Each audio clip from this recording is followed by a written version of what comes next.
Cara, o diretor não consegue ficar um episódio sem meter um gancho. Todo episódio tem. Até esse que eu achei que não ia ter nenhum grande gancho, ele meteu um no final. Eu acho ótimo, então não tô reclamando não. Quando acabou, eu achei que tava na metade do episódio ainda. Fala, gente, voltamos aí com as impressões semanais de Tube Hero X, a história de um mundo onde as pessoas podem ganhar poderes baseado na fé ou no medo das pessoas, se tornando heróis ou vilões.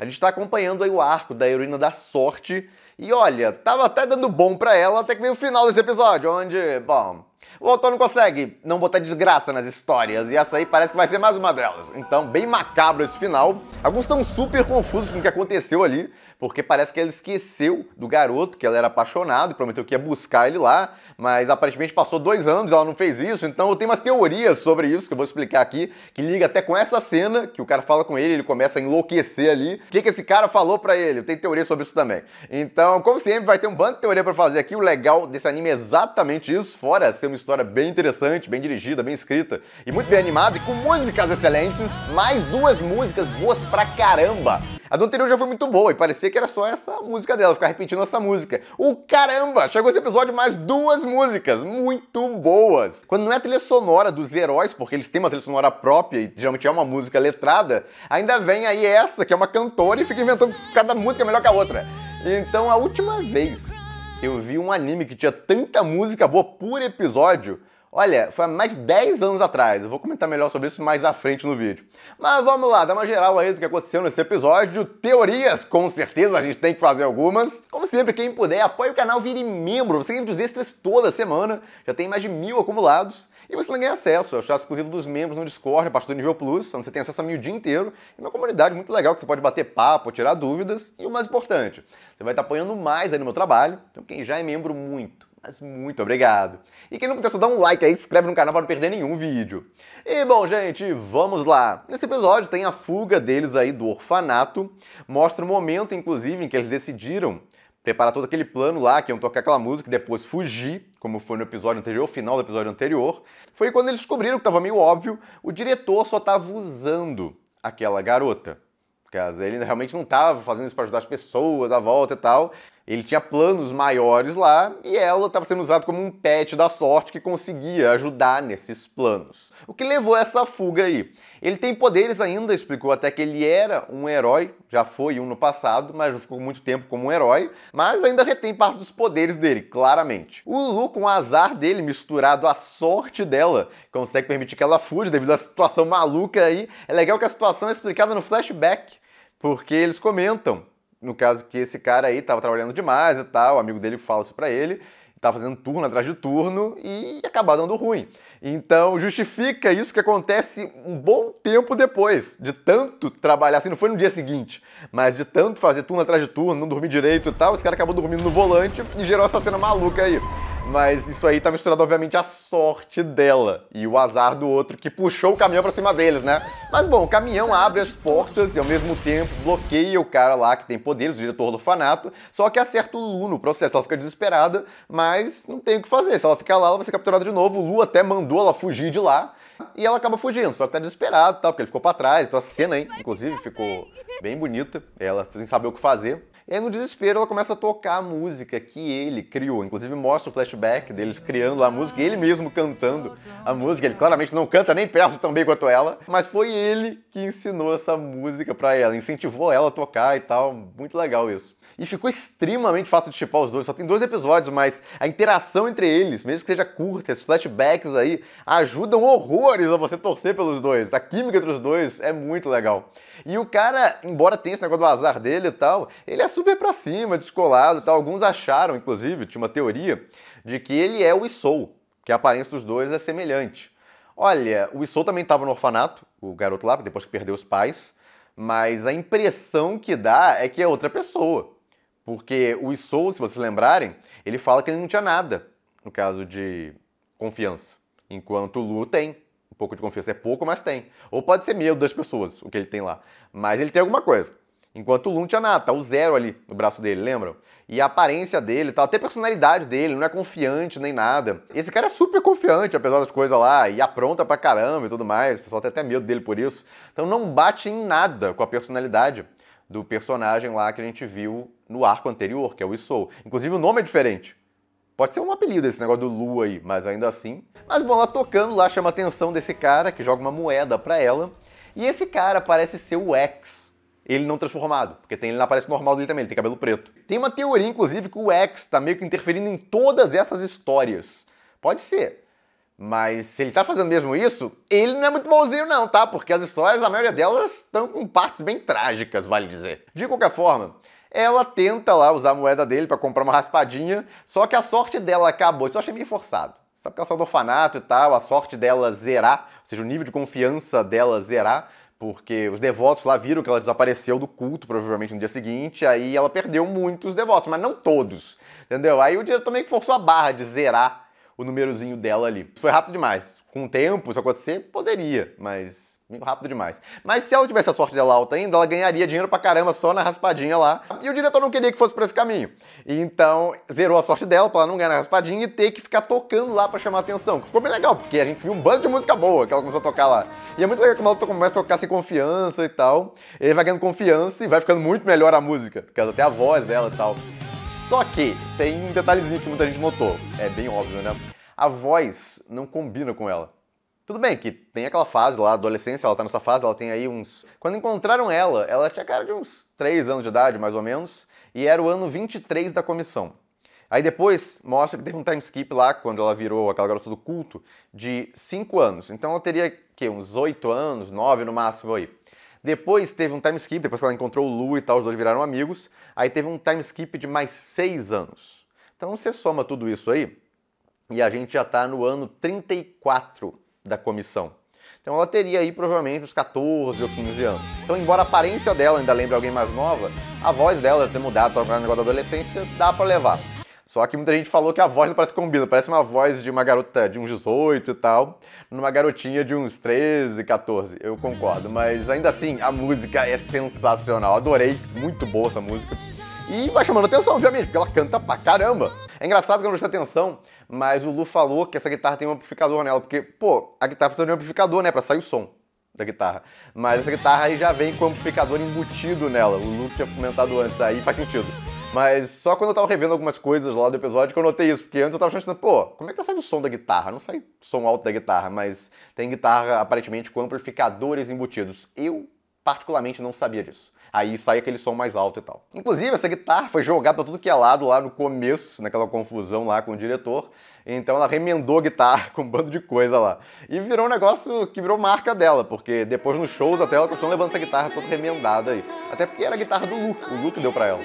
Mas bom, fora essa música nova aí que ela tava cantando, tem a música do Lu também, que ela começou a cantar. Eram 2 músicas basicamente novas nesse episódio. E ambas boas pra caramba. Eu fiquei voltando pra um monte de vezes aí só pelas músicas. Porque não dava pra ir pro Spotify dessa vez. No primeiro episódio, quando soltou aquela música, que é a música tema dela, inclusive, a música principal, aquela lá já tava no Spotify. Essas 2 aí não entraram. Elas estão aí, ó. No final do episódio mostra o nome delas.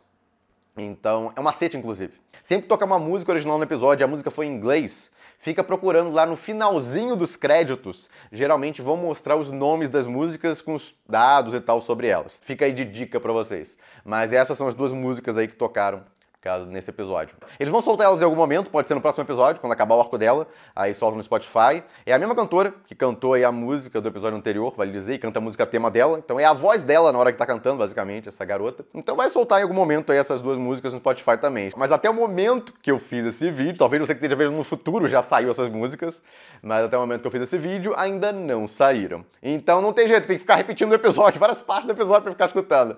Inclusive a sorte dela tava voltando rapidamente, porque o pessoal começou a falar sobre ela, conhecer ela do culto e tal lá, porque ela revelou a identidade no final do episódio anterior, a aparência dela. Então aumentou mais ainda o índice de confiança dela. Inclusive, esse cara aí de uma empresa de super-heróis ficou interessado nela. Quem tá falando com ele é o pai da garota lá, que vai virar uma das heroínas também, que a gente chama da Mulher Maravilha da história. Também mostrou no episódio anterior ela mais nova. A história dela tá se passando mais ou menos ao mesmo tempo que essa. Depois, inclusive, é a história dela. Assim que sair do Daciano, tem mais um episódio da Ciano, focando nessa heroína. Vai ter alguma ligação entre as 2 no final. Eu não sei se ela vai ajudar a Ciano em alguma situação lá, alguma coisa vai acontecer, mas vai ter alguma ligação no final, porque vai passar para essa outra aí. Mas bom, eles vão lá chamar ela para entrar para a empresa lá de super-heróis, e ela disse que quer encontrar uma pessoa antes, que é o garoto, obviamente, é o Lu, que ela diz lá que vai voltar pra buscar ele e tal. Só que antes ela precisa conseguir dinheiro, alguma influência e tal, pra conseguir ir lá e tirar ele do orfanato. Ela precisa conseguir se sustentar, basicamente, para os dois poderem viver de boa depois que ele sair de lá. Só que aí acontece um negócio muito estranho. Eles pulam 2 anos e vão pro ano 36 da comissão. A gente tava no ano 34. E aparentemente o Lu tá no orfanato ainda. Ela não conseguiu tirar ela de lá depois de 2 anos, o que é muito estranho. E o Lu tá meio arrebentado ainda, o que também é estranho. Pode ser devido ao azar dele e tal. Então ele se quebrou e não se curou até agora. Porque esse negócio aí de quebrar a perna e tal, geralmente, no máximo 1 ano a pessoa tá curada. Até o olho dele se machucou também, mas o tipo de modo como tá enfaixado e tal, dá a impressão de que é recente que ele se machucou. Então quando eu olhei isso a primeira vez, passou, no caso, 1 mês, 2 meses depois daquele incidente lá, por isso que ele tá todo meio arrebentado ainda, tá se curando. Só que ali disse que já passou 2 anos, entendeu? Isso aí ficou muito esquisito. Mas o diretor foi falar com ele, inclusive a Ciano ficou muito famosa, ele descobriu pelo rádio lá que ela vai ter até um show pra ela agora. Então aparentemente tem 2 anos já da carreira dela, ela virou realmente uma heroína e aí começou a fazer show. E esse show tá acontecendo no mesmo ano, na verdade, no mesmo momento que aquela luta dos Usos. Então aquela luta dos Usos que a gente vê o show dessa aí é exatamente o show que a gente tá vendo agora nesse episódio. Então olha que doideira, tá começando a ligar a coisa toda. E bom, o diretor, fora falar lá que ela ficou famosa e tudo mais, disse um negócio pra ele que a gente não sabe o que foi, mas deixou ele completamente doido. O que eu acho que ele disse, e bate perfeitamente com o que tá acontecendo no show lá, dela falando como se ele tivesse morrido, é que ele falou que a Ciano acha que ele morreu. Por causa que eles falaram pra ela, o pessoal do orfanato falou que ele morreu no acidente. E eles não conseguiram verificar e tal, porque ele devia estar preso em algum local lá, esse local aí parece realmente bem recluso, dentro do orfanato, e até forjaram, provavelmente, documentos e tal, pra deixar como se ele tivesse morrido. Porque o cara tem interesse nele pelos poderes dele, provavelmente. E como a Ciano já estava com aquela organização de heróis atrás dela, ele não podia mais, no caso, fazer nada com ela. Mas podia tentar reter o garoto lá, pelo menos. Ou como vingança até, não deixar os dois ficarem juntos. Só que aí ele falou isso pro garoto. Que, na verdade, a Ciano tá achando que ele morreu. E aí ele fica desesperado, porque ela nunca vai lá buscar ele se ela acha que ele morreu. A gente só vai ter certeza no próximo episódio. Mas é o que faria sentido com o negócio do show dela. Dela falando de um jeito como se ela já tivesse perdido esse amigo dela, ele tivesse morrido. É porque ela acha que ele morreu, devido ao diretor ter enganado ela. Só que não, ele tá vivo lá no orfanato e pelo jeito os poderes dele ficaram fora de controle. Inclusive a transição ficou muito legal, porque eles saem do show dela com esses efeitozinhos aí da guitarra, que solta essas luzes, e aí eles vão pro orfanato, onde tem um bando de zumbi. Todo mundo virou zumbi lá nesse orfanato. E repara no braço dessa aí. Parece que é esse bichinho aí que controla eles, transforma eles em zumbis ou algo parecido. Então parece que são os poderes do Lu isso aí. Inclusive o próprio diretor meio que virou um zumbi. Cara, o diretor não consegue ficar um episódio sem meter um gancho. Todo episódio tem. Até esse que eu achei que não ia ter nenhum grande gancho, ele meteu um no final. Então, eu acho ótimo, então não tô reclamando não. Mas já fica doido pelo próximo episódio, obviamente. Inclusive, tem um preview que saiu e o Lu aparece nele. Então o Lu não foi transformado em zumbi. Eu tô achando que esse negócio de virar em zumbi lá é referente aos poderes do Lu. O problema é se ele enlouqueceu completamente. Aí ela teria que matar ele. Nossa, se foi isso... Esse diretor gosta de tragédia, então a gente fica com um pouco de medo, né? Mas ele ainda não morreu. Lembra daquele preview que eu mostrei pra vocês? Que mostrava lá a história dela, tinha o trailer de heroína dela? Eles soltaram de todos os heróis. Então o dela dava a entender que esse garoto tinha morrido. Mas isso aí, na verdade, pode ser o que o pessoal do orfanato falou pra ela. Porque tem uma mulher falando, ele morreu e tal, falando com ela. Que é a mulher, inclusive, da agência de super-heróis. Então tem uma teoria também, que dá pra embutir nesse negócio todo, de que a própria agência de super-heróis tinha interesse em que ela não reencontrasse esse garoto, pra focar só na carreira dela e tal. Se ela reencontrasse ele, podia ir por uma outra direção. Então eles tinham interesse também que ela não soubesse que o garoto tá vivo. Então podem ter armado isso com o próprio diretor. Já que essas agências aí, a maioria delas não é muito boazinha. Então é uma outra teoria que é válida. E, cara, aquele negócio que eu falei, se já revelam no próprio trailer dela, de heroína, que o garoto tá morto, fica muito óbvio, tipo, se dá o spoiler ali. Então, quando saiu isso, ficou meio muito na cara que o garoto tinha morrido, eu comecei a achar que ia por outro caminho. Porque o diretor soltou aquilo exatamente como bait, mas não seria aquilo que ia acontecer. Não vou dar certeza, mas é uma possibilidade. E dá esperança, né? Esse que é o ponto. O problema é que esse personagem aí criou um negócio muito doido, se foi ele realmente o culpado desse negócio, todo mundo virar zumbi no orfanato. Então resolver tudo isso, sem dar uma tragédia gigantesca, ele sair vivo no final, Aí é um complicador. Uma outra possibilidade é ele acabar virando um vilão. Inclusive esse vilão da máscara aí, que mostra na opening, será que é ele? Os poderes dele tem mais a ver com o vilão, como eu falei.